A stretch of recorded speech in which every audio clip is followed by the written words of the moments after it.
Isang sing-sing na brilyante ang nakita ko sa bag ni Miss Clarice. Pero hindi ito ang sing-sing na ibinigay ni Sir Adrian. May kasama itong sulat na punong-puno ng banta. Bayaran mo ang utang mo o hinding-hindi ka makakarating sa altar. Nanginig ang aking mga kamay habang hawak ang mamahaling bag na iyon. Ang bango ng perfume ni Miss Clarice na amoy rosas ay biglang naging amoy panganib para sa akin. Sino ang magpapadala ng ganitong banta sa isang babaeng tila nasa kanya na ang lahat? Si Miss Clarice Montemayor ay isang sikat na influencer, maganda at higit sa lahat ang mapapangasawa ng aking amo na si Sir Adrian Vergara. Dali-dali kong ibinalik ang sing-sing at ang sulat sa loob ng bag nang marinig ko ang lagitik ng takong sa labas ng kwarto. Ang bawat hakbang na iyon ay tila kabog sa aking dibdib. Ako si Mariel, isang hamak na katulong sa mansyong ito at alam ko ang aking lugar. Pero paano ako mananatiling tahimik kung ang taong pinagkakautangan ko ng loob ay unti-unti nang nahuhulog sa isang patibong? Naalala ko nung nakaraang buwan nang himatayin ng nanay ko dahil sa sakit sa puso. Wala kaming perang pambayad sa ospital. Halos lumuhod ako sa kalsada para humingi ng tulong, pero si Sir Adrian ang dumating na parang anghel. Hindi lang niya binayaran ng bill kundi siniguro pa niyang may gamot si nanay hanggang sa gumaling. Ang utang na loob na iyon ay higit pa sa anumang halaga ng pera. At ngayon nakikita ko ang panganib na papalapit sa kanya. Suot ang isang puting gown at mapanlinlang ng ngiti. Mariel, anong ginagawa mo rito sa kwarto ko? Matalim ang boses ni Miss Clarice. Nakatayo siya sa may pintuan, nakapamewang at nakataas ang isang kilay. Ang kanyang kagandahan ay tila isang maskara na dahan-dahang natatanggal sa aking paningin. Nililinis ko lang po ang mga gamit niyo, Miss Clarice. Pasensya na po, mahina akong sagot habang nakayuko. Hindi ko magawang tumingin sa kanyang mga mata. Sa mansyong ito, ang isang katulad ko ay walang boses. Kami ay parang mga anino lamang na tagasilbi sa kanilang marangyang buhay. Lumapit siya sa akin, ang amoy ng kanyang pabango ay tila sumasakal sa akin. Kinuha niya ang kanyang bag mula sa kama at tiningnan ako ng mapanuri. Siguraduhin mo lang, Mariel, alam mo naman ang ayaw ko sa lahat ay iyong mga taong nakikialam sa hindi nila pag-aari. Isang mali mo lang, kahit gaano ka pakalakas kay Adrian, itatapon kita sa labas ng mansyong ito na parang basura. Oo po, Miss Clarice, hindi na po mauulit. Sabi ko habang mabilis na lumalabas ng kwarto.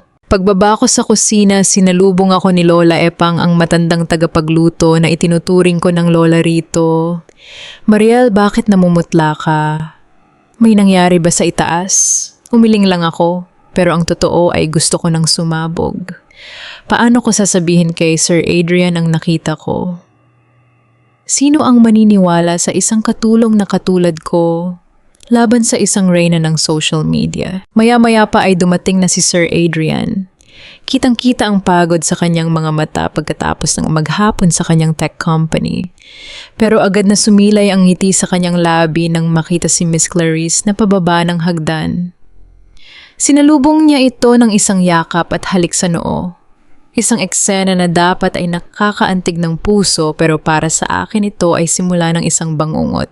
Adrian love, may itatanong sana ako. Malambing na sabi ni Miss Clarice habang nakasandal sa dibdib ni Sir Adrian. Tungkol dun sa bagong security code ng system niyo sa main office. Sabi mo kasi kailangan mo ng double verification para ma-access yon, di ba? Napatigil ako sa pag-aayos ng lamesa. Ang security code, bakit yun ang itinatanong niya bilang isang dating estudyante ng information technology na kinailangang tumigil dahil sa hirap ng buhay? Alam ko kung gaano kahalaga ang system na binuo ni Sir Adrian. Iyon ang puso ng kanyang kumpanya. Tumawa ng bahagya si Sir Adrian. Bakit mo naman naitanong, love? Masyadong technical yon para sa isang wedding planning natin. Wala lang, curious lang ako. Gusto ko lang kasing malaman kung gaano ka ka-secure para hindi ako mag-alala sa business mo. Sagot ni Clarice, pero ang kanyang mga mata ay hindi nakatingin kay Adrian kundi sa salamin na nasa harap nila. Doon ko nakita ang isang sulyap na puno ng interes, hindi pagmamahal, kundi pagkagutom sa impormasyon. Nang gabi ring iyon, habang naglalakad ako sa corridor para kumuha ng mainit na tubig para kay nanay, na pansamantalang nananatili sa staff house, narinig ko ang mahinang boses mula sa garden. Sumilip ako sa bintana. Si Miss Clarice may kausap sa telepono. Nakuha ko na ang loob niya. Konting tiis na lang. Sa araw ng kasal, kapag nakuha ko na ang huling piraso ng code, ibibigay ko na sa inyo. Siguraduhin niyo lang na mababayaran ang lahat ng utang ko at makakaalis na ako sa bansang ito.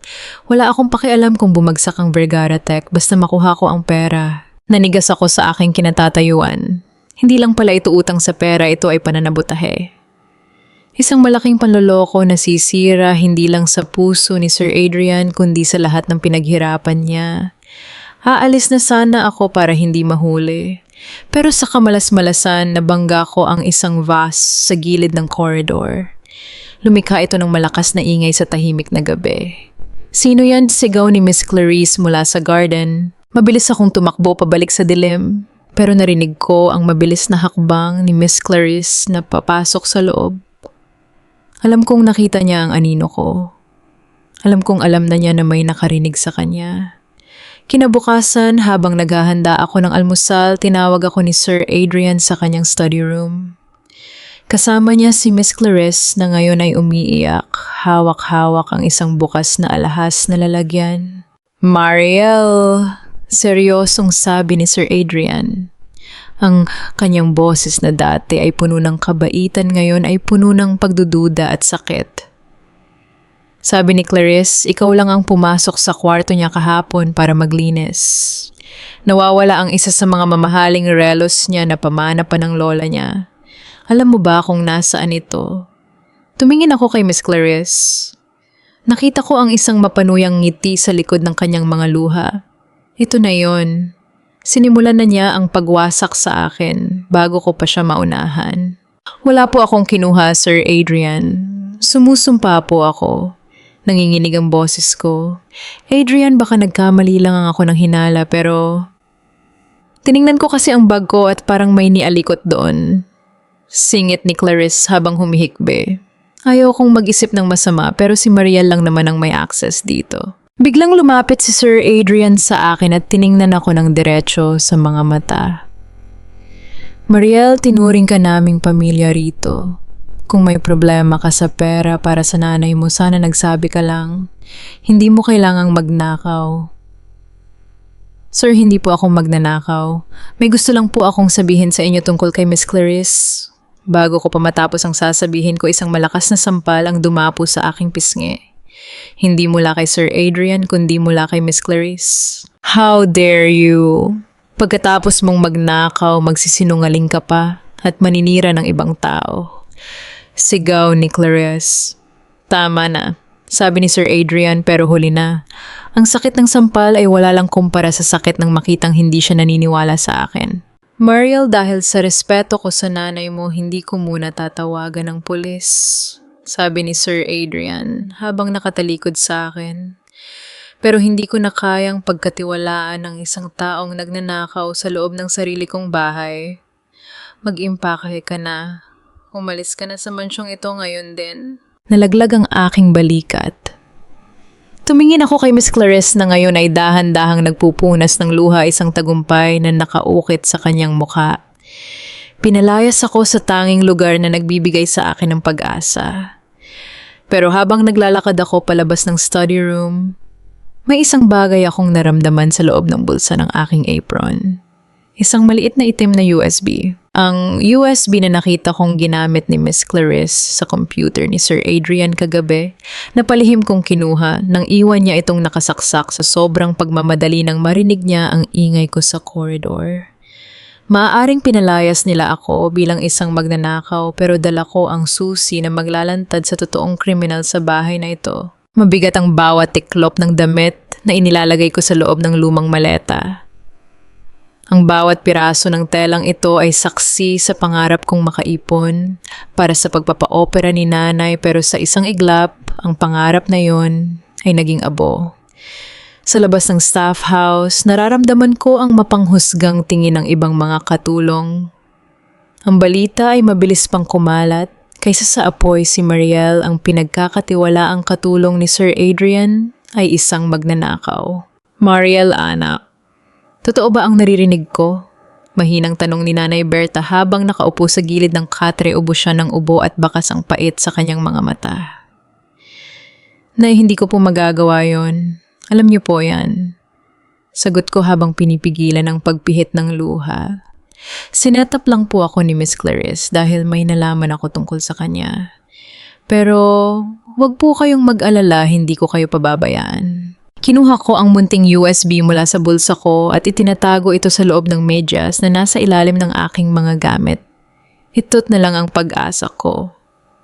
Kung malalaman ni Miss Clarice na nasa akin ito, baka hindi lang pagpapaalis ang gawin niya sa akin. Isang katok ang bumasag sa katahimikan. Si Lola Epang may daladalang plastik ng pagkain at kaunting pera. Mariel, kunin mo na ito. Pasensya ka na, iyan lang ang nakayanan kong itago mula kay Clarice. Masyadong matalas ang mata ng babaeng iyon. Salamat po, Lola Epang. Bakit niyo pa po ako tinutulungan? Magnanakaw na po ang tingin sa akin ng lahat. Mapait kong sabi. Hinawakan ni Lola Epang ang kamay ko. Matagal na akong naninilbihan sa pamilya Vergara, Mariel. Nakikita ko ang pagkakaiba ng taong may itinatago sa taong nasasaktan. Mag-ingat ka, anak. Ang babaeng yun, hindi lang pera ang habol niya, may itim siyang balak. Paglabas namin ng mansyon, dala ang aming mga gamit, saktong papalabas din ang sasakyan ni Sir Adrian. Huminto ang itim na SUV sa tapat namin. Bumaba ang bintana at tumambad ang mukha ni Sir Adrian na tila may malalim na iniisip, at sa tabi niya ang laging nakadikit na si Miss Clarice. Adrian, love, tignan mo, aalis na pala sila. Malambing na sabi ni Clarice, pero ang kanyang tingin sa akin ay parang nanunukso. Mabuti na rin iyon para maging malinis na ang aura ng bahay natin bago ang kasal. Bumaba si Clarice mula sa sasakyan. Naglakad siya papalapit sa amin nang may poise bit-bit ang isang mamahaling pouch. Sa harap ni Sir Adrian, bigla siyang nag-iba ng anyo. Meryl, tawag niya sa akin sa boses na tila puno ng awa. Kahit nagnakaw ka, hindi ko matiis na makita ang nanay mo na ganyan ang kalagayan. Heto, tanggapin mo ito. Pandagdag sa pambili ng gamot niya. Naglabas siya ng 5,000 piso at iniabot sa akin. Kitang-kita ko ang paghanga sa mga mata ni Sir Adrian dahil sa kabutihang loob ng kanyang mapapangasawa. Tanggapin mo na, Mariel, sabi ni Sir Adrian. Ang boses niya ay malamig pa rin, pero may bahid ng pagpapaalala. Sana magsilbi itong aral sa iyo na ang kabutihan ay hindi nasusuklian ng panlalamang sa kapwa.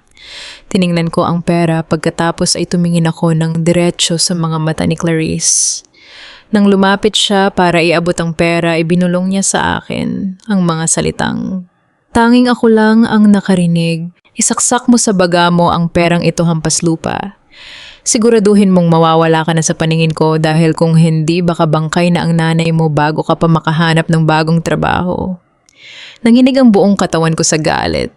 Gusto ko siyang sampalin, gusto kong isigaw kay Sir Adrian ang lahat, pero nakita ko ang baril na nakasukbit sa bewang ng bodyguard na nasa likod ni Clarice. Takot at kaba ang namayani sa akin para sa kaligtasan ni nanay. Salamat po, Miss Clarice. Halos mabulunan na ako sa sarili kong laway habang kinukuha ang pera. Ang bawat sentimo nito ay parang paso sa aking palad. Good. Now, get out of our sight, sabi ni Clarice bago bumalik sa sasakyan ng may matagumpay ng ngiti. Humandar ang SUV paalis. Iniwan kaming nakatayo sa ilalim ng tirik na araw na babalot ng alikabok at kahihiyan. Naglakad kami ni nanay hanggang sa makarating sa labas ng gate ng subdivision. Huminto muna kami sa isang waiting shed dahil hinikas si nanay. Habang hinihimas ko ang likod niya, napansin ko ang isang pamilyar na sasakyan na nakaparada sa tapat ng isang convenience store, hindi kalayuan sa gate. Ito ang SUV ni Sir Adrian. Pero bakit nandito pa sila? Dala ng kuryosidad, iniwan ko muna si nanay at dahan-dahang lumapit nagtatago sa likod ng mga puno. Nakita ko si Miss Clarice na bumaba ng sasakyan. Hindi siya pumasok sa store. Sa halip naglakad siya sa madilim na bahagi ng paradahan kung saan may naghihintay na isang lalaking nakamotor at nakahelmet. Mabilis ang kanilang usapan. Nakita kong kumuha si Clarice ng isang makapal na sobre mula sa kanyang bag, isang sobreng puno ng pera.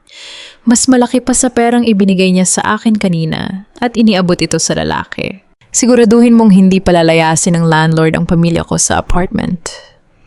Narinig kong sabi ni Clarice ang boses niya ay hindi na malambing kundi puno ng desperasyon. At ang utang ko sa casino, sabihin mo sa boss mo, babayaran ko sa susunod na linggo. Kapag kasal na kami ni Adrian, hawak ko na ang lahat ng accounts niya. Siguraduhin mo lang, Clarice, sagot ng lalaki sa pause na boses. Dahil kung hindi alam mo kung ano ang nangyayari sa mga taong tinatakbuhan si boss. Mabilis na umalis ang lalaki gamit ang kanyang motor. Si Clarice naman ay nag-retouch muna ng kanyang makeup, huminga ng malalim para ibalik ang kanyang angelic na mukha at bumalik sa sasakyan ni Sir Adrian na tila walang nangyari. Napahawak ako sa aking dibdib. Ang kabutihang loob na ipinakita niya kay Sir Adrian ay isang malaking palabas lang. Si Clarice Montemayor ay baon sa utang at ang kasal nila ni Sir Adrian ay hindi pag-iisang dibdib, kundi isang financial rescue mission para sa kanya. Mariel, anak, halika na, nandito na ang jeep. Tawag ni nanay mula sa malayo. Tumakbo ako pabalik kay nanay pero ang isip ko ay naiwan sa eksenang nakita ko. Ngayon sigurado na ako. Hindi sapat na lumayo ako. Kailangan kong protektahan si Sir Adrian. Hindi lang dahil sa utang na loob, kundi dahil kailangan kong bawiin ang dangal na tinapaktapakan ng babaeng iyon. Hawak ko ang pera ni Clarice, ikawidang kamay at ang USB sa kabilang bulsa. Ang laban na ito ay hindi na tungkol sa pagiging isang katulong.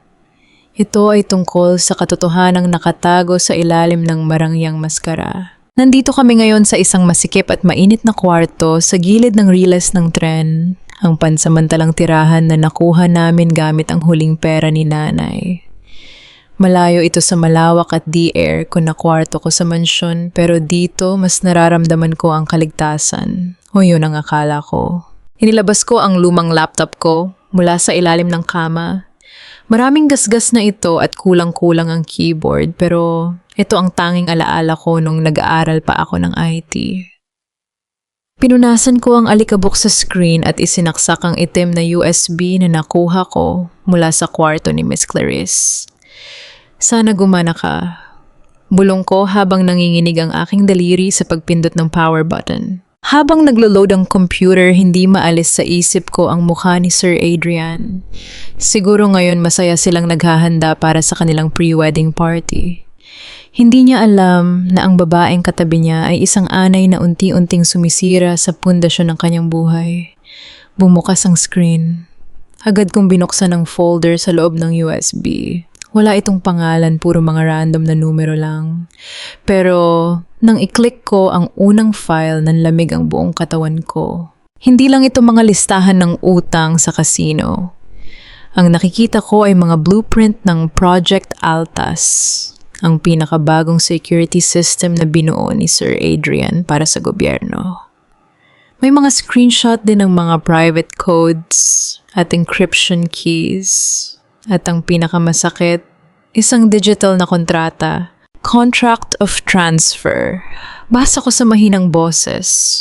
Nakasaad doon na oras na maikasal si Clarice kay Adrian, automatikong magkakaroon siya ng access sa joint IP rights bilang asawa. At may nakapirma na ring buyer ang karibal na kumpanya ng Vergara Tech. Si Clarice ay hindi lang gold digger. Siya ay isang corporate spy. Ang kasal ay isang paraan para legal niyang manakaw ang teknolohiya ni Adrian at maibenta ito sa halagang 50 milyong piso. Diyos ko, napahawak ako sa aking bibig. 50 milyon kapalit ng paghukay sa libingan ng kumpanya ni Sir Adrian. Kapag nangyari ito, hindi lang pera ang mawawala sa kanya, kundi ang kanyang kredibilidad at ang kaligtasan ng mga taong gumagamit ng system niya. Biglang may nag-pop up na notification sa screen. Isang auto-sync log. Last synced 2 hours ago, device location unknown. Nanlaki ang mga mata ko. Ang USB na ito ay may tracking software. Ibig sabihin alam na ni Clarice na may nakakuha nito. At dahil binuksan ko ito, posibleng alam na niya kung nasaan ako.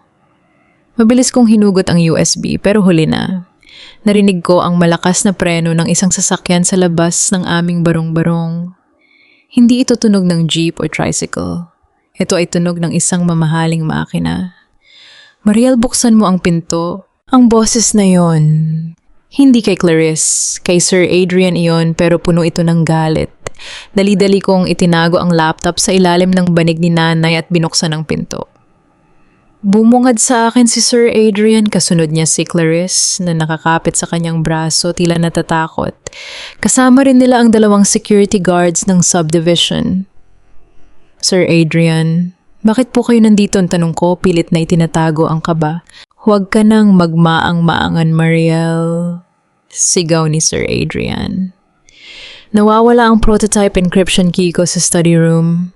At ang sabi ng security, ikaw ang huling nakitang lumabas doon bago ka umalis ng mansyon. Ngayon pati ang tracker ng backup USB ko tumuturo rito sa lugar na ito. Tumingin ako kay Clarice.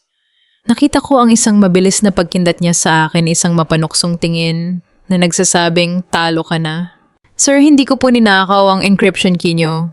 Yung USB na sinasabi niyo, kinuha ko po iyon dahil may ebidensya doon laban kay Miss Clarice. Depensa ko, ebidensya. Tumawa ng mapait si Adrian. Mariel, sapat na ang ninakawan mo kami ng alahas. Pero ang nakawin ang pinaghirapan ko sa kumpanya, ibang usapan na yan. Ibibigay mo sa akin ang USB ngayon din, bago ko patawagan ng mga pulis. Adrian, love, sabi ko naman sa'yo, baka naibenta na niya. Malambing na sabi ni Clarice habang hinihimos ang balikat ni Adrian. Tignan mo ang lugar nila, napakarungis. Siguradong kailangan na kailangan nila ng pera. Hindi ko yun ibinenta. Sigaw ko kay Clarice. Sir Adrian, maniwala po kayo sa akin. Ang babaeng yan balak niyang ibenta ang Project Altas sa mga kalaban niyo. May kontrata siya sa loob ng USB. Ipakita mo sa akin. Hamon ni Adrian ang kanyang mga mata ay naniningkit sa galit. Ipakita mo ang USB. Tumalikod ako para kunin ang USB sa bulsa ko pero pagkap-kap ko, wala. Wala ang USB sa bulsa ko. Doon ko naalala nung nagmadali akong humugot kanina sa laptop, baka nalaglag ito sa ilalim ng banig o sa singit ng sahig na kawayan. Nasaan na Mariel? Tanong ni Adrian, lumalapit siya sa akin nang may pagbabanta. Teka lang po sir, nandito lang yun kanina. Nanginginig kong hinalughog ang higaan pero wala. Biglang pumasok si Clarice sa loob ng maliit naming kwarto. Baka naman itinapon na niya sa labas nang makita tayong paparating. Adrian, huwag na nating sayangin ang oras. Tawagan na ang pulis. Delikado ang kumpanya mo hanggat nasa kanya ang key. Hindi Sir Adrian, pakinggan niyo muna ako. Hinawakan ako ng isang security guard sa braso. Sumama ka na sa amin sa presinto, miss. Nay, tulong. Sigaw ko nang makita kong nagising si nanay at nagsimulang mahirapang huminga dahil sa gulo. Adrian, tignan mo, pati ang nanay niya ginagamit niya para makatakas. Bulong ni Clarice. Tumingin si Sir Adrian sa akin, isang tingin na puno ng pagkamuhi at pagkadismaya. Maling-mali ang pagkakilala ko sa'yo, Mariel. Akala ko ikaw ang pinakatapat na tao sa mansyon. Yun pala ikaw ang pinakamapanganib. Habang kinaladkad ako palabas ng pinto, lumingon ako sa loob ng kwarto. Nakita ko si Clarice. Habang abala ang lahat, yumuko siya at may pinulot sa ilalim ng mesa, ang USB. Itinaas niya ito ng bahagya para makita ko pagkatapos ay isinilid sa loob ng kanyang bra nang may nakakalokong ngiti. Wala na ang ebidensya ko. Nasa kamay na uli ng kaaway ang tanging bagay na magliligtas kay Sir Adrian. At ako ang magbabayad para sa krimen na siya ang gumawa. Sir Adrian, isang araw malalaman niyo rin ang totoo. Sigaw ko habang isinasakay ako sa sasakyan ng pulis. Ngunit ang tanging nakita ko bago sumara ang pinto ay ang pagyakap ni Sir Adrian kay Clarice habang ang babaeng iyon ay nakasandal sa kanyang dibdib, tila isang anghel na nagtagumpay sa pagpuksa sa isang masamang espiritu. Malamig ang sahig ng selda kasing lamig ng tingin ni Sir Adrian nang talikuran niya ako sa harap ng aming barong-barong. Dito sa loob ng presinto, ang bawat ingay ng rehas at bawat yabag ng mga pulis ay tila mga pako na ibinabaon sa aking dangal.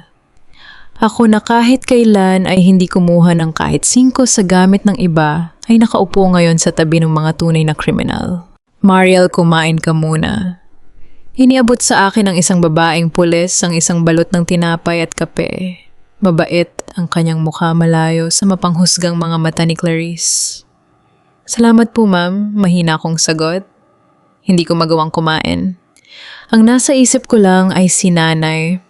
Paano siya?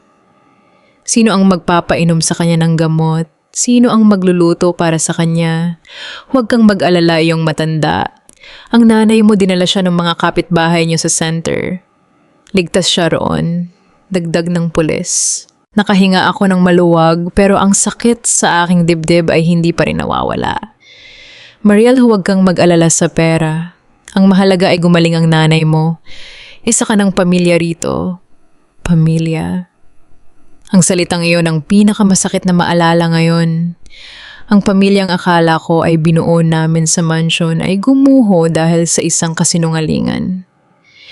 Bakit mas pinili niyang maniwala sa isang babaeng ilang buwan pa lang niyang kilala kaysa sa akin na halos 2 taon ng tapat na nagsisilbi sa kanya? Samantala sa mansyon ng mga Vergara, sigurado akong nagdiriwang si Clarice. Nai-imagine ko siya habang umiinom ng mamahaling wine. Nakasandal sa dibdib ni Adrian at dahan-dahang kinukuha ang lahat ng impormasyong kailangan niya. Adrian, love, masyado ka namang malungkot. Narinig ko sa aking isip ang malambing at mapanlinlang na boses ni Clarice. Isipin mo na lang na iligtas natin ang kumpanya mo bago pa may mangyaring mas masama. Masyado ka lang kasing mabait kaya ka naabuso ng mga katulong. Ngunit sa gitna ng aking pagdadalamhati, isang kaisipan ang biglang pumasok sa aking utak. Bilang isang dating IT student, may isang bagay akong napansin sa USB na yon bago pa ito makuha ni Clarice. Ang USB na nakuha ni Clarice sa ilalim ng mesa, hindi iyon ang original na backup. Naalala ko nang i-click ko ang Project Altas files. Sa laptop ko may napansin akong shadow copy protocol. Ibig sabihin ng lahat ng data sa USB na yon ay nakamirror sa isang cloud server na ako lang ang nakakaalam ng encryption key dahil ginamit ko ang luma kong student account para i-unlock ito. At ang mas mahalaga ang tracker na sinasabi ni Sir Adrian. Hindi yun galing sa USB. Ang tracker ay nakalagay sa loob ng encryption key na ninakaw talaga ni Clarice ang physical na device na kasing liit ng butones. At ang device na yon nasa kanya pa rin. Kailangan kong makausap si Sir Adrian. Bulong ko sa sarili. Kailangan kong ipaliwanag na ang tracker na nakita niya sa lugar namin ay hindi galing sa USB. Nahawak ko kundi sa isang signal na sinasadyang i-broadcast ni Clarice para ituro ang lokasyon ko. Pero paano sino ang maniniwala sa isang bilanggong tulad ko? Maya-maya pa bumukas ang pinto ng presinto. Pumasok ang isang pamilyar na figura. Hindi si Sir Adrian kundi si Lola Epang. Hingal na hingal siya at may dalang maliit na supot ng mga gamit ko. Mariel, anak, nakakuha ako ng permiso na makita ka. Bulong ni Lola Epang sa tabi ng rehas. Lola, si nanay. Maayos siya, anak, pero heto makinig ka. Si Adrian, hindi siya mapakali sa mansyon. Kanina nakita ko siyang tinititigan ng litrato niyo noong birthday ni nanay mo. Mukhang naguguluhan siya, sabi ni Lola Epang. At si Clarice laging nasa telepono. May kausap na boss. Sabi niya, bukas na bukas din ko kukuha sila ng special authorization mula sa kumpanya para sa kasal. Lola, kailangan ko ang laptop ko. Nandoon ang patunay na ang USB na nakuha ni Clarice ay may kill switch. Kapag sinubukan nilang buksan iyon sa labas ng network ni Sir Adrian, magsasend yun ng alert sa main server ng Vergara Tech. Nanlaki ang mga mata ni Lola Epang. Ibig mong sabihin mabubuking siya. Opo, pero kailangang si Sir Adrian mismo ang makakita ng alert na yon. Lola, pakiusap kunin niyo ang laptop ko sa ilalim ng banig sa staff house. Huwag niyo itong ipapakita kahit kanino. Ibigay niyo lang ito kay Sir Adrian kapag wala si Clarice sa tabi niya. Susubukan ko, anak. Pero mahigpit ang bantay ni Clarice kay Adrian. Parang tuko ko kung kumapit sa may... Sabi ni Lola Epang bago siya mabilis na umalis dahil tapos na ang oras ng pagbisita. Naiwan akong mag-isa sa dilim. Ito ang aking valley, ang pinakamababang bahagi ng aking buhay. Napahiya, nawala ng trabaho at nakakulong. Pero sa gitna ng kawalan ng pag-asa, naramdaman ko ang isang bagong klase ng tapang. Hindi na lang ito tungkol sa trabaho. Tungkol ito sa katotohanan. Si Clarice ay mautak, pero nakalimutan niya ang isang bagay, ang isang taong wala nang mawawala ay ang pinakamapanganib na kalaban. Hinigpitan ko ang hawak sa rehas. Clarice, akala mo ay naitapon mo na ako sa basura. Pero hindi mo alam ang basurang minaliit mo ang siyang maglalantad sa baho mo. Sa labas, nagsimulang pumatak ang ulan. Kasabay ng bawat patak nito ang panalangin ko na sana ay makarating ang mensahe ko kay Sir Adrian bago patuluyang maisara ang bitag ni Clarice sa araw ng kanilang kasal. Akala ko wala nang isasakit pa ang pagtrato sa akin bilang isang kriminal. Pero nagkamali ako. Ang pinakamatulis na kutsilyo ay hindi galing sa bakal kundi sa mga salita ng taong pinahalagahan mo at sa laso ng taong gustong pumatay sa iyong dangal. Kinabukasan habang nakaupo ako sa sulok ng selda, narinig ko ang bulungan ng mga pulis. May dumating daw na VIP.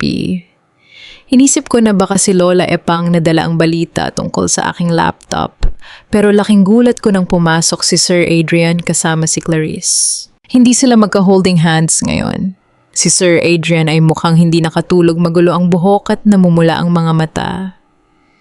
Si Clarice naman ay nakasuot ng itim na dress, tila ba nagluluksa, pero ang kanyang mga mata ay nananatiling matalas.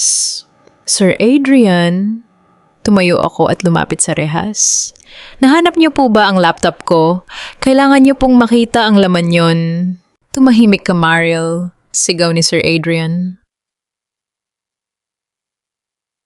Ang boses niya ay gumaralgal sa galit. Hindi pa ba sapat ang pagnanakaw mo sa kumpanya ko? Pati ba naman ang tanging alaala ng nanay ko kinuha mo rin? Nanigas ako. Ano pong sinasabi niyo? Ibinagsak ni Clarice ang isang maliit na velvet box sa lamesa ng investigador sa labas ng selda ko. Bumukas ito at tumambad ang isang antigong singsing na may malaking asul na brilyante. Ang Sapphire of Elena ang singsing ng yumaong ina ni Sir Adrian na gagamitin sana sa kasal bilang something old. Nahanap yan ng mga pulis kanina lang, Mariel, sabi ni Clarice sa boses na puno ng pot.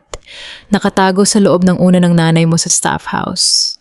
Akala mo ba hindi namin i-check ang gamit ng matanda?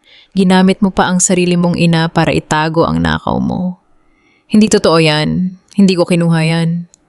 Sigaw ko, halos mayanig ang rehas sa lakas ng kapit ko. Sinetap mo ako, Clarice. Sir Adrian, alam niyo pong hindi ko magagawa yan kay nanay. Bakit ko idadamay ang gamit niya? Lumapit si Sir Adrian sa rehas. Ramdam ko ang init ng kanyang galit. Iyon din ang tanong ko, Mariel. Bakit binigay ko sa inyo ang lahat? Tiwala, maayos na tirahan pati pampagamot ng nanay mo. Pero anong ginawa mo? Ninakaw mo ang encryption key at ngayon pati ang pinaka-importanting alahas ng pamilya ko. Adrian, love, huwag mo na siyang kausapin, sabi ni Clarice habang hinahawakan ng balikat ni Adrian. Hayaan mo na ang mga pulis ang gumawa ng paraan. Ang mahalaga na hanap na natin ang sing-sing. Pero ang encryption key, iyon ang kailangan nating mabawi bago ang press conference bukas. Wala sa akin ang key kay Clarice niyo hanapin. Sigaw ko pero parang hangin lang ang boses ko. Mariel, mahinang sabi ni Sir Adrian at mas masakit pa ito kaysa sa sigaw niya kanina. Huwag mo nang itanggi. May CCTV footage na nakuha ang mga pulis sa hallway ng staff house kagabi bago kayo umalis. Isang anino na kamukhang kamukha mo ang pumasok sa kwarto ni Clarice at lumabas na may dalang box. Hindi na ako bulag. Doon ako nang hina. CCTV. Posibleng gumamit si Clarice ng double o sadyang madilim ang kuha para mapagkamalan akong ako yon. Masyadong planado ang lahat. Mula sa pagpapatalsik sa akin hanggang sa pagtatanim ng ebidensya sa gamit ni nanay. Dahil dito, Mariel, hindi na lang theft ang ikakaso ko sa'yo, sabi ni Sir Adrian. Qualified theft at corporate espionage at sinisiguro ko sa'yo walang piyansa ang kasong ito. Mabubulok ka sa kulungan. Tumingin si Clarice sa akin. Sa pagkakataong ito, hindi na niya itinago ang kanyang tunay na anyo. Habang nakatalikod si Adrian para kausapin ang pulis, lumapit si Clarice dali sa rehas. Sabi ko sa'yo, di ba, itatapon kita na parang basura. Bulong niya sapat lang para ako ang makarinig. Sayang matalino ka sana, pero sa mundong ito ang salita ng isang katulong ay walang kwenta laban sa isang reyna. Enjoy your new home, Mariel. Pagkaalis nila doon, nabumuhos ang luha ko. Napasandal ako sa malamig na pader ng selda. Pakiramdam ko ay katapusan ko na. Ang taong pinaglingkuran ko ng tapat ay siya pang magpapakulong sa akin. Ang dangal ko ay tuluyan ng niyurakan sa harap ng batas. Pero sa gitna ng aking pag-iyak, narinig ko ang muling pagbukas ng pinto. Akala ko ay si Lola Epang na pero isang lalaking nakabarong ang pumasok. Si Mariel Santos ba ito? Tanong niya. Opo, sino po sila? Lawyer po ba kayo ni Sir Adrian? Tanong ko habang pinupunasan ng luha. Hindi. Ako ang legal counsel ng kumpanya ng tatay ni Adrian ng Vergara Senior Estate. Matagal na kaming hindi nakikialam sa negosyo ni Adrian pero may isang matandang babae na nagngangalang. Epang ang nagpunta sa opisina ko kanina. May dala siyang laptop. Tumibok ng mabilis ang puso ko. Napanood niyo po ba ang laman? Hindi ko pa mabuksan dahil kailangan ng biometric or special password, sabi ng abogado. Pero sabi niya, buhay mo ang nakataya rito. At ang mas mahalaga ang kumpanyang binuo ng yumaong si Senior Vergara. Tumingin ako sa abogado. Ito na ang huling baraha ko. Tulungan niyo po akong mabuksan iyon. Pero hindi dito. Kailangan nating gawin ito nang hindi nalalaman ni Clarice. Dahil oras na malaman niyang may nakakita sa shadow copy ng USB, hindi lang ako ang nasa panganib. Pati si Sir Adrian. Anong ibig mong sabihin? Ang singsing na nahanap nila kanina, yun ang pain niya para mabulag si Sir Adrian sa galit. Habang galit siya sa akin, hindi niya mapapansin na ang babaeng pakakasalan niya sa susunod na araw ay handa ng pindutin ng delete button sa buong buhay niya. Hinigpitan ko ang hawak sa rehas. Ang bitag ng brilyante ni Clarice ay nagtagumpay sa pagpapakulong sa akin pero nagbukas din ito ng pintuan para sa mga taong hindi niya inaasahang makikialam, ang mga taong may utang na loob sa pamilya Vergara. Abogado, ilabas niyo ako rito. Hindi para tumakas, kundi para pigilan ang isang kasalan na magiging libingan ng Vergara Tech. Ang lamig ng hangin sa loob ng selda ay tila humahalik sa aking balat, paalala ng aking pagkakakulong. Sa bawat pagpikit ng aking mga mata, hindi ko maiwasang makita ang mukha ni Sir Adrian. Hindi ang mukha ng galit na amo, kundi ang mukha ng lalaking nag-alaga sa aking ina. Yun ang mas masakit, ang katotohanan ang taong pinagkakautangan ko ng buhay ay siya ring taong pumatay sa aking dangal. Mariel, gising ka pa ba? Isang pamilyar na boses ang bumasag sa aking pagmumuni-muni. Si Attorney Reyes ang abogado na ipinadala ng Vergara Senior Estate. Mabilis siyang lumapit sa rehas, ang kanyang mukha ay puno ng tensyon. Abogado, ano po, nabuksan niyo ba? Tanong ko ang aking boses ay nanginginig sa kaba at pag-asa. Huminga ng malalim si Attorney Reyes at inilabas ang laptop mula sa kanyang briefcase. Oh, Mariel, nakapasok ako. Hindi ko alam kung paano mo nagawa ang password pero noong tinipa ko ang petsa kung kailan ka tinulungan ni Adrian sa ospital, bumukas ito. Napalunok ako. Yun ang araw na nagbago ang buhay ko, ang araw na natutunan kong ang tunay na kabutihan ay hindi nasusukat sa yaman. Mariel, ang mga file rito, seryosong sabi ng abogado. Hindi lang pala ito simpleng dokumento. Ito ay isang kumpletong timeline ng lahat ng galaw ni Clarice. Bawat transaction niya, bawat tawag at ang kontrata ng pagbebenta ng Project Altas. Napakalinaw ng ebidensya. Naluha ako. Salamat. Salamat po. Pero may isa pa, Mariel. Dugtong niya ang kanyang tono ay biglang nagbago. Tungkol sa sing-sing na Sapphire of Elena na itinanim nila sa gamit ng nanay mo. Ano po iyon? Pinacheck ko ang serial number ng sing-sing na yon sa isang kaibigan ko sa NBI. Mariel, ang sing-sing na nahanap nila sa una ng nanay mo. Hindi yon ang original na Sapphire of Elena. Nanlaki ang mga mata ko.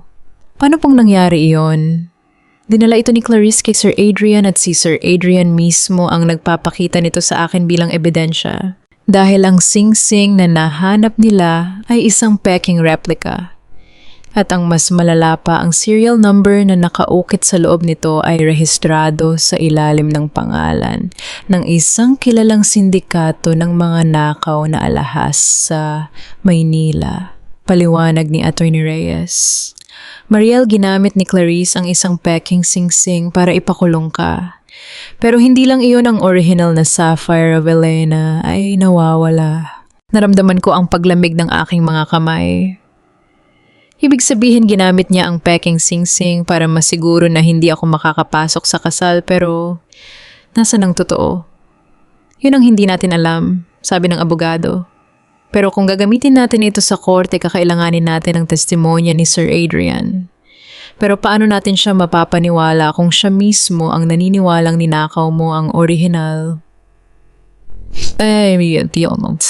Kailangan ko siyang makausap, desidido kong sabi.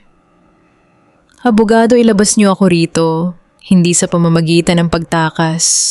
Kailangan niyo akong tulungan na maghain ng motion for reconsideration batay sa bagong ebidensya ng tampered evidence. Kung mapapatunayan nating peking sing-sing ang itinanim niya, mahuhulog ang buong kaso niya. Masyadong mabilis ang kasal, Mariel. Bukas na bukas din ang event. Kapag nag-file tayo, baka hindi umabot sa oras min pag-aalala ni Attorney Reyes. Abogado, pakiusap. Kung hindi tayo kikilos ngayon, bukas legal na asawa na ni Sir Adrian ang isang kriminal. At kapag nangyari iyon, wala na tayong habol. Mawawala ang kumpanya at baka pati ang buhay ni Sir Adrian ay manganib. Tinitigan ako ni Attorney Reyes sa loob ng ilang segundo. Nakita niya ang determinasyon sa aking mga mata, ang determinasyon ng isang taong hindi na lang basta katulong na nagmamakaawa, kundi isang babaeng nakikipaglaban para sa katarungan. Sige, tango niya. Gagawin ko ang lahat ng makakaya ko para mapabilis ang hearing bukas ng umaga, pero kailangan mong maging handa, Mariel. Kapag hinarap natin si Adrian bukas, hindi na siya ang amo na kilala mo. Siya ay isang lalaking galit at puno ng pait. Kakailanganin mo ng matinding lakas ng loob. Handa ako ang sagot ko. Pag-alis ni Attorney Reyes, muli akong humarap sa madilim na sulok ng aking selda. Ang sing-sing na peking itinanim ni Clarice ay magiging mitya ng kanyang sariling kapahamakan. Akala niya ay naipit na niya ako, pero ang totoo, ang paggamit niya ng peking alahas ay isang pagkakamaling hindi niya maitatama. Habang papalapit ang gabi, nakaramdam ako ng kakaibang kaba. Bukas ang araw ng kasal. Bukas ang araw na magpapasya kung sino ang mananalo, ang kasinungalingan na binalot ng ginto o ang katotohanang nakabaon sa putik.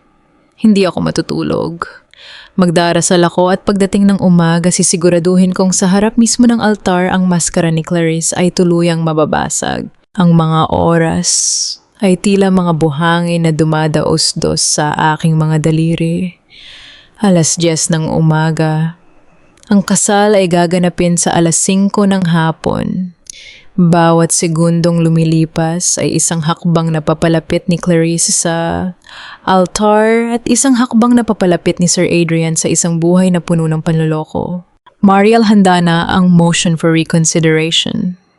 Bungad ni Attorney Reyes pagpasok niya sa maliit na silid sa loob ng presinto. Pinayagan tayo ng hukom na magkaroon ng emergency hearing sa 2:00. Ipinatawag na rin nila si Adrian bilang complainant. Naramdaman ko ang pagbilis ng tibok ng aking puso. Adrian, darating siya. Sabi ng secretary niya dadaan siya bago siya dumiretso sa final rehearsal ng kasal niya, sagot ng abogado. Pero Mariel, kailangan nating maging maingat.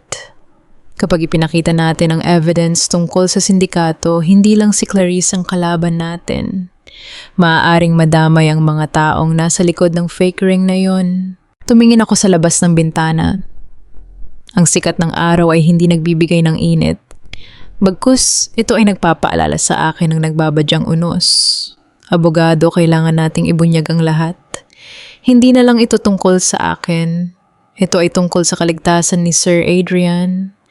Kung ang singsing na ginamit ni Clarice ay galing sa sindikato, ibig sabihin hindi lang pera ang kailangan ni Clarice. Maaaring ginagawa na siyang dummy ng mga kriminal na iyon. Ipinasa sa akin ni Attorney Reyes ang folder na naglalaman ng mga dokumento. Binuksan ko ito at tiningnan ang litrato ng peking singsing na may serial number na rehistrado sa Tondo Syndicate Group, isang grupo na kilala sa paggamit ng mga high-profile na tao para sa money laundering. Naiintindihan mo ba ang ibig sabihin nito? Tanong ko. Ang ibig mong sabihin, hindi lang basta nagnakaw si Clarice. Ginagamit niya ang reputasyon ni Adrian para linisin ang perang galing sa ilegal na aktibidad. Sagot ng abogado. Eksakto yung sagot ko. At kapag nangyari ang kasal legal nang magiging konektado ang Vergara Tech sa mga sindikatong ito. Iyon ang huling ebidensya. Hindi lang ito corporate espionage. Ito ay organized crime. Biglang bumukas ang pinto ng presinto. Isang pamilyar na yabag ang narinig ko, matutulis na takong. Hindi na kailangang lumingon, alam ko na kung sino ang dumating. Si Clarice. Naka-designer na puting coat, mukhang galing siya sa isang spa treatment. Ang kanyang aura ay puno ng tagumpay. Huminto siya sa harap ng rehas ng selda ko, inilabas ang kanyang phone. At tinitigan ako ng may pangungutya. Mariel, Mariel, Mariel. Malambing niyang wika pero ang mga mata niya ay puno ng yelo. Balita ko may emergency hearing ka raw mamaya. Sayang ang effort mo. Alam mo, ang ganda ng suot ko ngayon para sa rehearsal pero naisipan ko munang dumaan dito para lang makita ang mukha mo sa huling pagkakataon. Hindi pa tapos ang laban, Clarice. Sagot ko ng may matigas na boses. Tumawa siya ng mahina. Talaga, Adrian is already on his way here. At alam mo ba kung ano ang sabi niya sa akin kanina? Sabi niya, Clarice, let's just finish this hearing quickly so we can forget about that girl. Kahit sa huling sandali, Mariel, ikaw pa rin ang basura na gusto niyang itapon. Hindi siya ang magtatapon sa akin, sabi ko. Ikaw ang itinapon ng katotohanan. Alam ko na ang tungkol sa sindikato, Clarice. Alam ko ang tungkol sa Sing-Sing. Nabago ang mukha ni Clarice. Sa isang segundo nawala ang kanyang pagiging composed. Tumingin siya sa paligid para siguraduhin walang ibang nakakarinig bago siya lumapit ng dikit sa rehas. Sino ang nagsabi sa'yo niyan? Bulong niya, ang boses niya ay nanginginig sa galit. Hindi mahalaga kung sinom, sagot ko. Ang mahalaga mamayang 2:00 ang buong korte ang makakaalam. Sa tingin mo ba tutuloy pa si Sir Adrian sa kasal kapag nalaman niyang ang pinakasalan niya ay isang kriminal na konektado sa sindikato? Isang mabilis na pagbabago ang nakita ko sa kanyang mga mata. Hindi na lang ito galit, kundi takot. Yung mga kriminal na tinatrabahuhan niya ay hindi nagpapatawad sa mga taong nabubuking. Wala kang mapapatunayan, sabi niya, pero ramdam ko ang panginginig ng kanyang mga kamay. Wala kang laban sa akin. Adrian loves me. He will choose me over a petty maid. Huwag kang masyadong kampante, Clarice, sagot ko. Dahil ang tiwala na nakukuha sa kasinungalingan madaling mabasag kapag nabunyag na ang totoo. Bago pa siya makasagot, narinig namin ang tunog ng isang sasakyang huminto sa labas. Isang itim na kotse. Ang sasakyan ni Sir Adrian. Pumasok si Adrian sa presinto. Ang kanyang mukha ay seryoso, walang emosyon. Tumingin siya sa akin pero para lang akong isang estranghero. Dumiretso siya kay Attorney Reyes at sa police chief. I'm here for the hearing. Sabi ni Adrian, ang kanyang boses ay malalim at malamig. Tumingin siya kay Clarice at ngumiti ng pilit. Love, you shouldn't have come. This is just a waste of your time. I just want to make sure she finally pays for what she did to us, Adrian. Sagot ni Clarice, muling bumalik ang kanyang matatamis ng ngiti. Tiningnan ako ni Adrian. Mariel, sana naman sa hearing na ito magpakatotoo ka na. Huwag mo nang pahirapan ang sarili mo at ang kumpanya ko. Hindi po ang kumpanya niyo ang pinoprotektahan ko, Sir Adrian. Sagot ko diretso sa kanyang mga mata. Pinoprotektahan ko ang taong dati nang naniniwala sa katarungan. Sana ay naroon pa siya sa loob niyo. Naglakad ang mga pulis para buksan ang rehas. Oras na. Ang hearing ay magsisimula na sa loob ng korte sa loob mismo ng presinto. Ito ang sandali ng katotohanan. Habang naglalakad ako palabas ng selda, naramdaman ko ang bigat ng folder sa aking kamay. Ito ang mitya ng aking kalayaan o ang mitya ng aking tuluyang pagkakakulong. Ngunit sa bawat hakbang ramdam ko ang suporta ni Lola Epang at Atty. Reyes. Hindi ako natatakot. Dahil alam ko sa oras na magbukas ang pinto ng korte, ang liwanag ay tatagos sa bawat sulok ng kasinungalingan ni Clarice. Malamig ang loob ng maliit na silid na nagsisilbing korte. Ang tunog ng mga yabag namin sa sahig na semento ay tila isang relo na nagbibilang ng oras bago ang pagsabog. Naupo ako sa harap ng hearing officer habang sa kabilang panig nakaupo si Sir Adrian. Katabi niya si Clarice na nakahawak pa rin sa kanyang braso, isang senyales ng pagmamayari. Mariel Santos, panimula ng hearing officer. Meron kang inihain na motion for reconsideration. Ano ang iyong basehan para sa muling pagbubukas ng kasong ito? Tumingin ako kay Sir Adrian.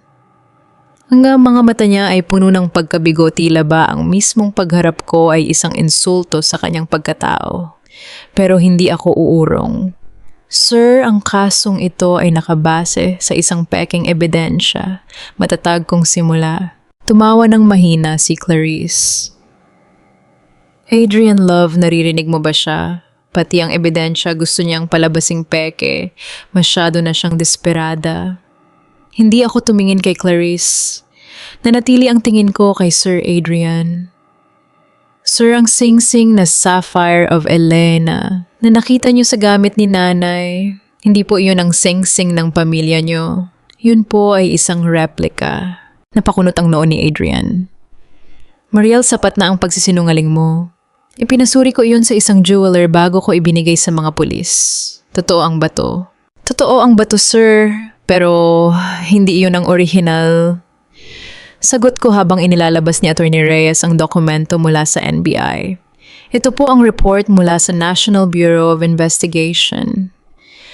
Ang serial number na nakaukit sa loob ng sing-sing na yan ay kabilang sa mga item na nawala sa isang heist sa Makati noong nakaraang taon. Yan ay ebidensya ng isang krimen, sir. At kung ang sing-sing na iyon ay nasa gamit ni nanay, sino ang naglagay niyon doon para palabasing ako ang nagnakaw o... Nabigla si Adrian. Kinuha niya ang folder mula kay Atty. Reyes. Habang binabasa niya ang bawat pahina, ang kanyang mukha ay unti-unting namumutla. Adrian, don't listen to her, at sigaw ni Clarice, bahagyang nanginginig na ang kanyang boses. Pakanalang nila yan para makatakas siya sa kasong pagnanakaw. Gumawa lang sila ng peking dokumento para linisin ang pangalan niya. Clarice, tumahimik ka muna. Utos ni Adrian nang hindi tumitingin sa kanya. Ang boses niya ay naging matalim. Pero Adrian, sabi kong tumahimik ka, timbulyaw ni Adrian. Tumayo siya at hinarap ang hearing officer. Gusto kong ipatawag ang jewel expert na nag-check ng sing-sing na ito. Ngayon din. Sa sandaling iyon nakita ko ang takot sa mga mata ni Clarice. Alam niyang kapag nagpakita ang totoong expert, mabubuko na ang kanyang laro. Hindi na kailangan ng expert, sir. Sabi ko habang inilalabas ang laptop ko. Dito sa laptop ko may record ng lahat ng transaction ni Clarice. Mula sa pagbili niya ng replica ring sa isang tindahan sa Tondo hanggang sa mga text messages niya sa taong nag-utos sa kanya na itanim ang ebidensya sa amin. Dali-dali akong nag-login at ipinakita ang screen. Ipinakita ko ang mga chat logs na nakuha ko mula sa shadow copy ng USB. Narito po ang usapan nila ng kanyang boss. Basa ko. Siguraduhin mong hindi makikita ang original na sing-sing hanggat hindi pa tapos ang kasal. Itanim mo ang fake sa bahay ng katulong para hindi na siya makapunta sa simbahan. Tumahimik ang buong silid. Si Adrian ay parang estatwa na nakatitig sa screen. Ang kanyang hawak na mga dokumento ay nanginginig na. Tumingin siya kay Clarice, isang tingin na puno ng pagtataksil, sakit at galit. Clarice, anong ibig sabihin nito, bulong ni Adrian? Adrian, hindi iyan totoo, hinahack nila ang phone ko. Lahat yan ay edit. Hindi na ito edit, Clarice. Sigaw ni Adrian na ikinagulat ng lahat sa loob ng silid. Ito ay system logs. Ito ay traceable. Ginamit mo ang pangalan ko para magpasok ng kontrabando sa mansyon ko. Akala ko ay tapos na ang laban.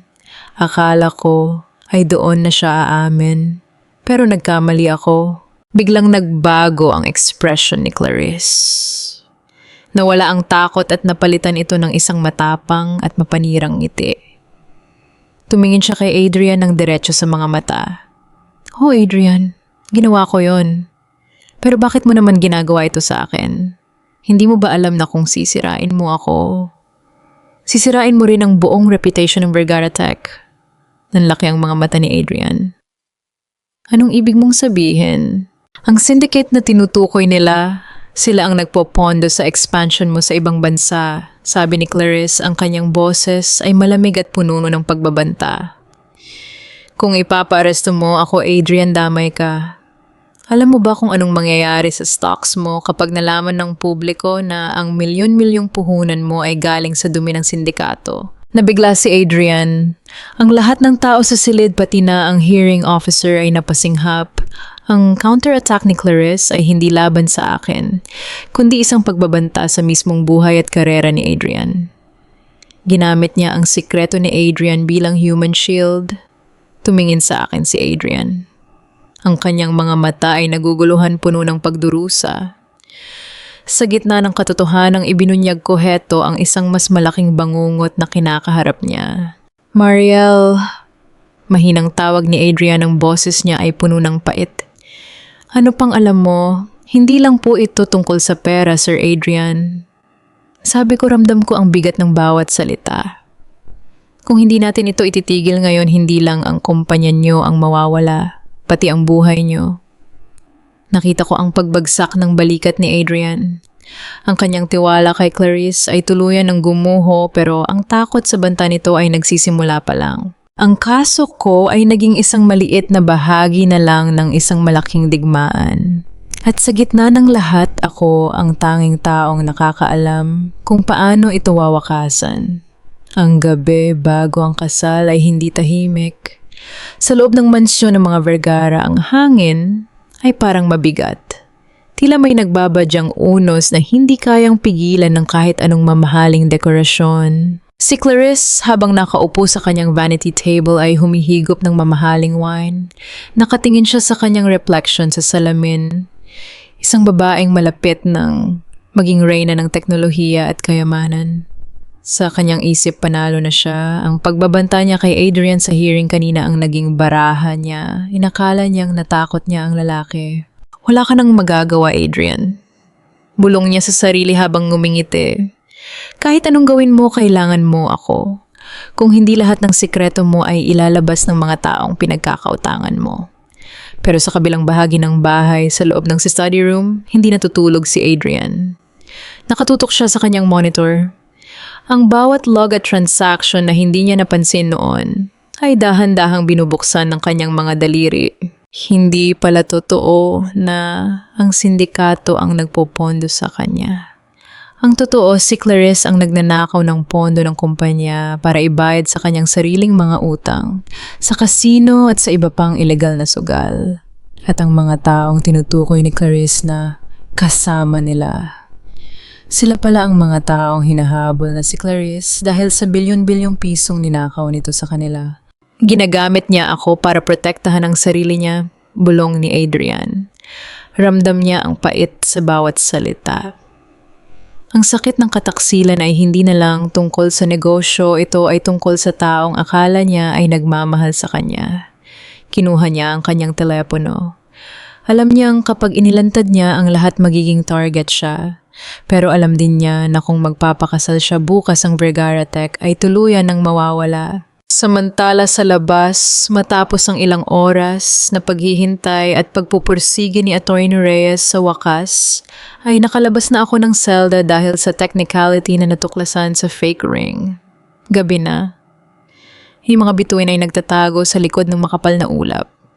Kasama ko si Lola Epang sa isang maliit na kainan malapit sa simbahan kung saan gaganapin ang kasal bukas. Mariel, ano na ang plano bukas na ang kasal? Tanong ni Lola Epang habang hinihimas ang aking likod. Sigurado ka bang itutuloy mo ang pagpunta roon? Lola, hindi ako pupunta roon para manggulo. Sagot ko habang nakatingin sa imbitasyon na nakuha ko sa basura ng mansyon. Ilang araw na ang nakalilipas. Pupunta ako roon para bawiin ang dapat ay akin ang kakatotohanan. Pero delikado anak, baka may mga tauhan ng sindikato roon. Pag-aalala ng matanda, kung hindi ko gagawin Lola, si Sir Adrian ang mawawala at si Clarice ang magtatagumpay. Hindi ko hahayaang mangyari yon. Habang papalalim ang gabi, hindi ako nakatulog. Sa isip ko, binuo ko na ang bawat hakbang. Hindi na kailangan ng baril o dahas. Kailangan ko lang ng pagkakataon na makalapit kay Adrian sa oras na siya ay mag-isa. Kinabukasan, maaga pa lang nagsimula na ang kaguluhan sa simbahan. Ang mga bulaklak, ang mga magarbo na dekorasyon, ang mga sikat na bisita, lahat ay nakatutok sa kasal ng taon. Nakasuot ako ng simpleng damit, nakasuot ng cap at face mask para hindi agad makilala. Nakatayo ako sa di kalayuan, pinapanood ang bawat bisitang pumapasok. Ang bawat yabag nila ay parang tibok ng bomba. Sa loob ng holding room, nakita ko si Adrian. Nakasuot siya ng tuxedo pero ang kanyang mukha ay parang isang lalaking papunta sa kanyang sariling libing. Walang kislap sa kanyang mga mata. Maya-maya pumasok si Clarice.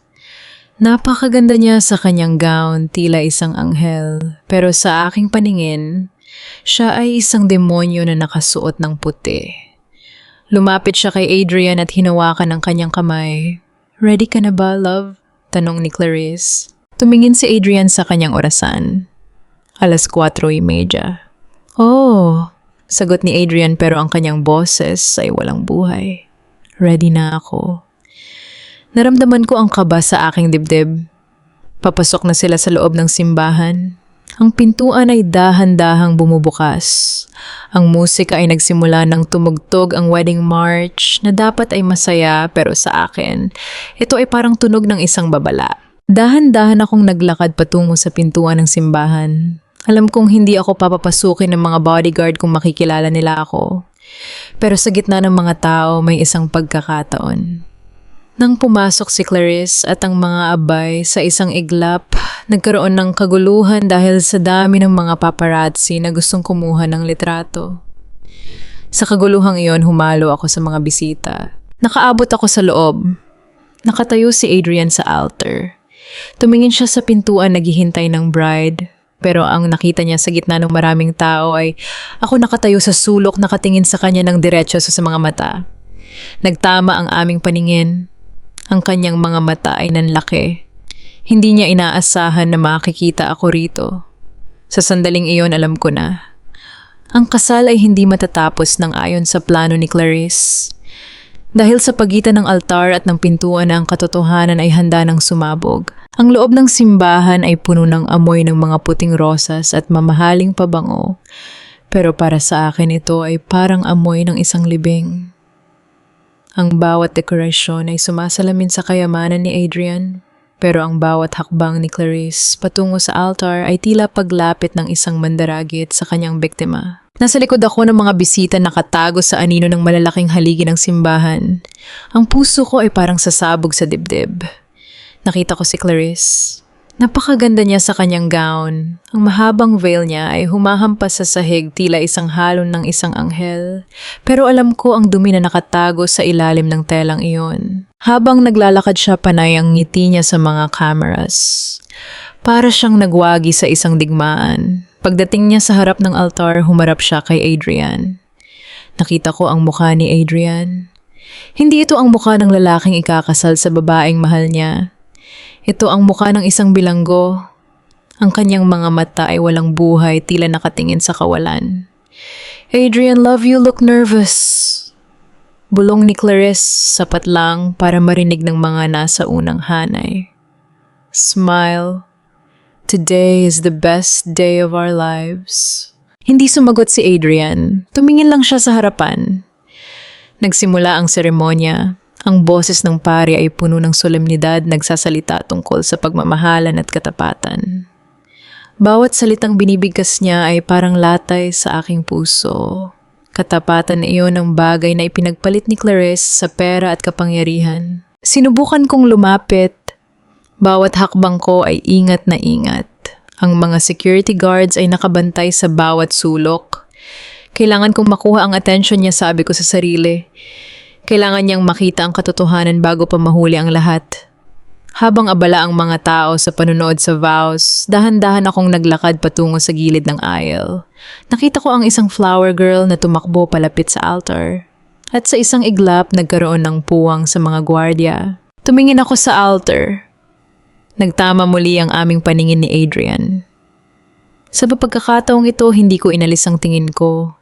Binigyan ko siya ng senyales, isang matapang na titig puno ng pakiusap at babala. Nakita ko ang pagbabago sa kanyang expression. Ang kanyang mga mata na kanina ay parang patay, ay biglang nagkaroon ng kislap ng pagkilala. Nakita niya ako. Nakita niya ang taong pinalayas niya, ang taong pinaratangan niyang magnanakaw. Biglang bumilis ang pintig ng puso niya. Nakita ko siyang napahawak sa gilid ng altar, tila nawawalan ng balanse. Adrian, are you okay? Tanong ni Clarice, ang boses niya ay may bahid ng iritasyon. Hindi siya sumagot. Tumingin siya sa paligid, hinahanap ako sa gitna ng maraming tao. At nang magtama muli ang aming paningin, tumango ako ng bahagya. Isang tango na nagsasabing, nandito ako. Buksan mo ang mga mata mo. Stinkin. Sabi ng pare, bago natin ipagpatuloy ang pagpapalitan ng mga sumpa, mayroon ba sa inyo na nakakaalam ng anumang dahilan kung bakit hindi dapat magsama ang dalawang ito sa banal na kasal, magpahayag o manahimik habang buhay? Katahimikan. Ang katahimikang iyon ay parang isang vacuum na humigop sa lahat ng hangin sa simbahan. Nakita ko si Clarice na lumingon sa mga bisita, ang kanyang ngiti ay mapanukso. Alam niyang walang sino man ang maglalakas loob na tumutol sa isang kasalang ganoon kadakila. Wala ulit ng pare. Ito na ang pagkakataon ko. Humakbang ako palabas ng anino. Naramdaman ko ang pagtingin ng mga tao sa akin. Naramdaman ko ang mga security guards na nagsisimulang maglakad patungo sa aking direksyon. Mariel, huwag, bulong ni Lola Epang sa aking tabi, pero huli na. Huminga ako ng malalim. Ang boses ko ay nanginginig pero kailangan kong ilabas ang katotohanan. Mayroon po, sabi ko. Ang boses ko ay hindi malakas, pero sa gitna ng katahimikan ng simbahan, ito ay parang isang kulog na yumanig sa bawat sulok. Lumingon ang lahat. Ang mga tao ay nagbubulungan. Nakita ko ang mukha ni Clarice, ang kanyang ngiti ay tuluyang naglaho na palitan ng isang reaksyon na hindi ko pa nakikita dati, tunay na takot. Si Adrian sa kabilang banda hindi tumingin sa akin ng galit. Tumingin siya sa akin na parang isang taong nakakita ng liwanag sa gitna ng madilim na kuweba. Mariel? Bulong ni Adrian, ang boses niya ay sapat lang para marinig ko. Huwag niyong ituloy ang kasal, Sir Adrian. Sabi ko, lumalakad na ako patungo sa altar habang hinaharang ako ng mga gwardya. Dahil ang babaeng nasa tabi niyo hindi kayo mahal. Siya ay isang kriminal na naghihintay lang na makuha ang lahat ng sa inyo. Gwardya, ilabas niyo ang babaeng yan. Sigaw ni Clarice, ang kanyang boses ay nanginginig sa galit at takot. Ang kapal ng mukha mong manggulo sa araw na ito. Hinawakan ako ng mga gwardya sa braso, pilit akong kinakaladkad palabas. Pero bago pa ako tuluyang makalayo, tiningnan ko si Adrian. Sir Adrian, tignan niyo ang loob ng pocket ng jacket niya. Nandun ang ebidensya ng kontratang ipapapirma niya sa inyo pagkatapos ng seremonya. Tumigil si Adrian. Tumingin siya kay Clarice. Ang tension sa simbahan ay umabot sa sukdulan. Ang bawat mata ay nakatuon sa kanila. Ang bawat hininga ay pigil. Adrian, huwag kang maniwala sa kanya, baliw siya. Sigaw ni Clarice, sinusubukang yakapin si Adrian pero itinulak siya nito ng bahagya. Teka, sabi ni Adrian, ang kanyang boses ay matigas na parang bakal. Clarice, bakit ka nanginginig? Ang seremonya ay tuluyang huminto. Ang kasal ay hindi na kasal. Ito ay naging isang tagpuan ng paglilitis. Ang loob ng simbahan na kanina ay puno ng solemnidad ay binalot ng isang nakabibinging katahimikan. Ang lahat ng mata ay nakatuon sa altar kay Adrian na tila isang hukom at kay Clarice na dahan-dahang nangungunsumi sa takot. Adrian, love, naniniwala ka ba talaga sa babaeng yan? Nanginginig ang boses ni Clarice, pilit na hinahawakan ng kamay ni Adrian. Manggagawa lang siya, Adrian. Isang magnanakaw na gustong sirain ang reputasyon natin sa harap ng mga bisita mo. Dahan-dahang inalis ni Adrian ang kamay ni Clarice. Ang kanyang mga mata ay hindi na puno ng pagdududa. Puno na ito ng isang malamig na katotohanan. Sabi mo sa akin sa hearing, Clarice, na ang sindikato ang nagpopondo sa akin. Sabi mo kailangan kitang pakasalan para maligtas ang kumpanya ko. Oo, dahil totoo yun. Ginagawa ko lang ito para sa atin. Hikbi ni Clarice, ang kanyang mga luha ay mabilis na dumadaloy pero sa pagkakataong ito wala na itong talab kay Adrian. Maling-mali ka, Clarice, sabi ni Adrian. Lumingon siya sa technical booth sa likod ng simbahan at tumango ng bahagya. Biglang namatay ang mga ilaw sa loob ng simbahan maliban sa malaking LED screen sa harap na dapat ay magpapakita ng kanilang wedding montage. Sa halip ng mga litrato ng kanilang matatamis na sandali, lumabas ang mga screenshots ng mga chat logs, bank transfers, at ang digital contract na nakuha ni Mariel mula sa USB. Isang malakas na singhap ang umalingaw-ngaw mula sa mga bisita. Yung mga socialites, mga business partners at mga paparazzi ay sabay-sabay na kinuha ang kanilang mga telepono. Yan ang kontrata kung saan ibinebenta mo ang Project Alta sa mga kalaban ko. Indeklara ni Adrian ang kanyang boses ay umastig sa buong gusali gamit ang microphone. At ang perang sinasabi mong funding, galing iyon sa pagnanakaw mo sa pondo ng kumpanya ko na dinala mo sa mga illegal na kasino sa ibang bansa. Hindi mo ako inililigtas, Clarice.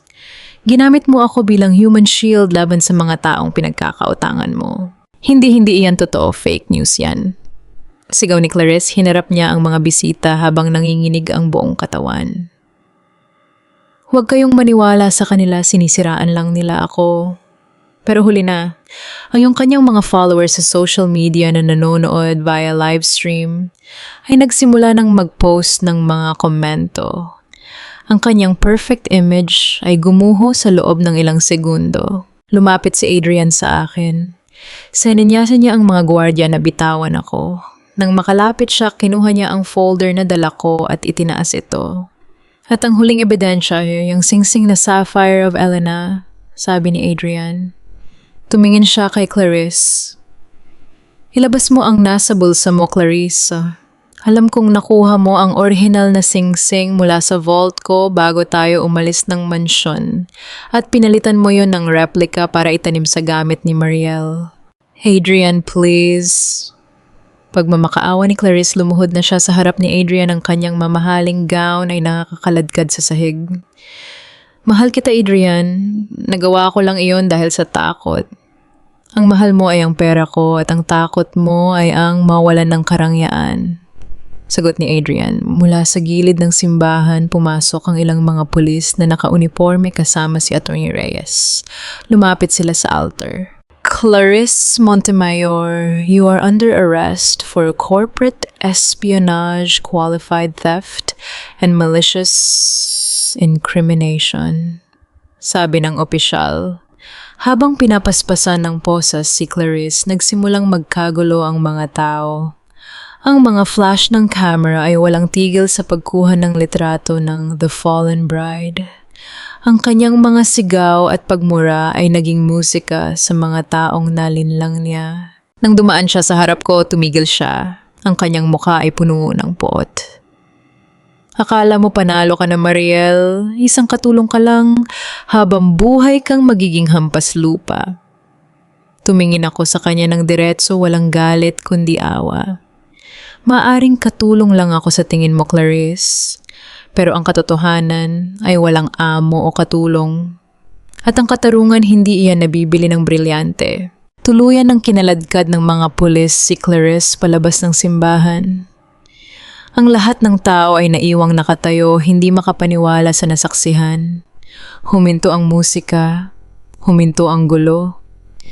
Sa gitna ng altar naiwan kaming dalawa ni Adrian. Dahan-dahang lumapit si Adrian sa akin.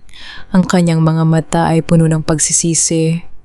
Mariel, patawarin mo ako. Nabulag ako ng mga kasinungalingan niya. Halos masira ko ang buhay mo dahil sa pride ko. Sir Adrian, huwag mo na akong tawaging sir, mahinang sabi niya. Kinuha niya ang aking mga kamay na puno ng kalyo mula sa pagtatrabaho ng tapat. Ikaw lang ang nagmalasakit sa akin nang walang kapalit. Ikaw ang nagligtas sa akin sa sarili kong kamangmangan. Lumingon si Adrian sa mga bisita at sa pare.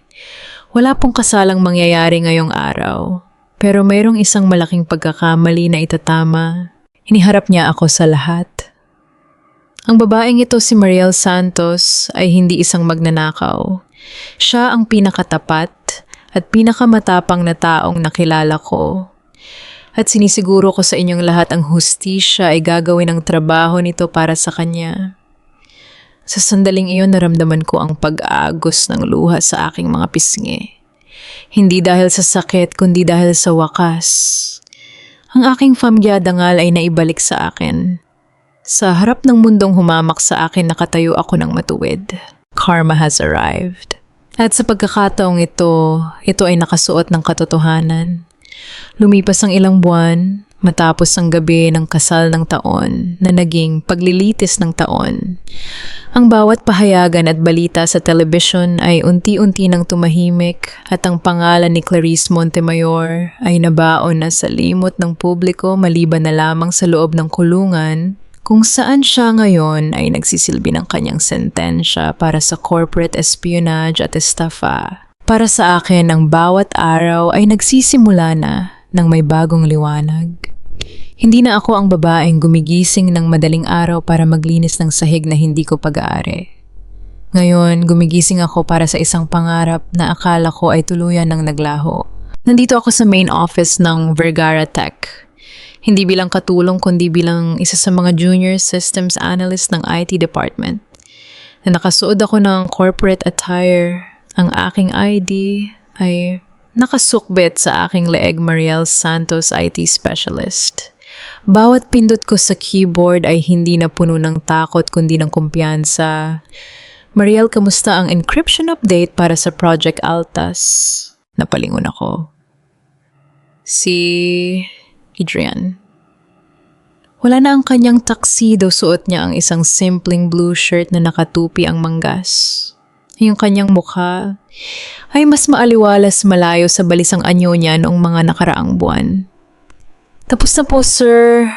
Adrian, nakangiti kong sagot.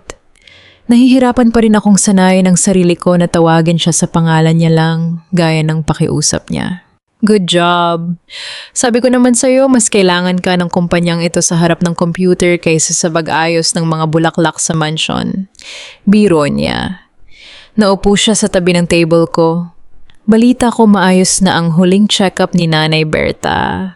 Sabi ng doktor malakas na ang puso niya. Opo, salamat po talaga sa tulong niyo sa mga medical bills niya. Hindi ko alam kung paano ko kayo mababayaran. Tapat kong sabi. Hinawakan ni Adrian ang kamay ko nang bahagya isang haplos na puno ng respeto.